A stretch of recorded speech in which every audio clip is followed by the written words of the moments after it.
नमस्कार भक्तों, प्रभु की कृपा में आप सभी का स्वागत है। आप सब कैसे हैं हमें कमेंट बॉक्स में बताएं। तो चलिए आज हम बात करेंगे आखिर क्यों श्री रामचंद्र जी स्वयं का नेत्र निकालने को विवश हो गए और क्या रावण के आशीर्वाद से ही श्री राम को विजय की प्राप्ति हुई।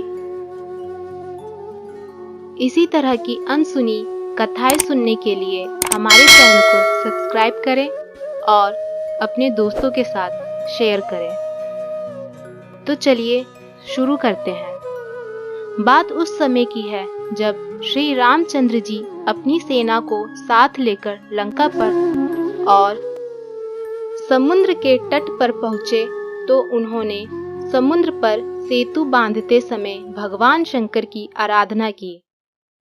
उस समय भगवान शंकर ने प्रकट होकर उन्हें विजय का आशीर्वाद देते हुए कहा, तुम भगवती दुर्गा की उपासना करो, उनकी कृपा से अवश्य ही विजय प्राप्त होगा।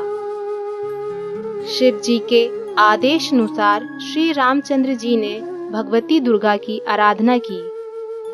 उन्होंने देवी पर चढ़ाने को 1008 कमल पुष्प रखे।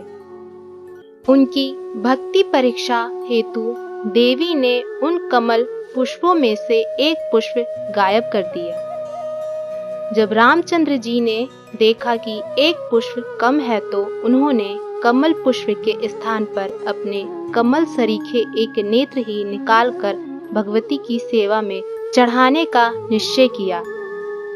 इस निश्चय के अनुसार उन्होंने जैसे ही बाण की नोक से अपने नेत्र को निकालना चाहा, वैसे ही भगवती के साक्षात प्रकट होकर उनके हाथ से धनुष बाण छीन लिया तथा आशीर्वाद देते हुए यह कहा, हे रामचंद्र, मैंने स्वयं ही तुम्हारी भक्ति की परीक्षा लेने को एक पुष्प दृष्टि से ओझल कर दिया था।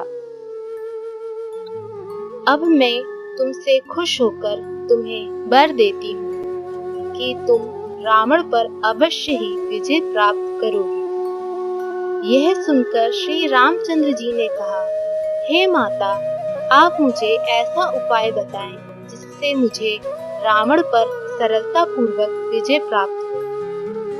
तब माता दुर्गा ने कहा, हे रामचंद्र, तुम इस स्थान पर एक यज्ञ करो और उसे कराने के लिए रावण को ही आमंत्रित करो। यदि रावण उस यज्ञ में सम्मिलित नहीं होता है तो वह अपने ब्राह्मण कर्म के च्युत होने से स्वयं नष्ट हो जाएगा। यदि सम्मिलित हुआ तो यज्ञ की समाप्ति पर वह तुम्हें आशीर्वाद भी देगा। उसका आशीर्वाद ही उसके लिए घातक सिद्ध होगा। इतना कहकर भगवती माता अंतर्ध्यान हो गई।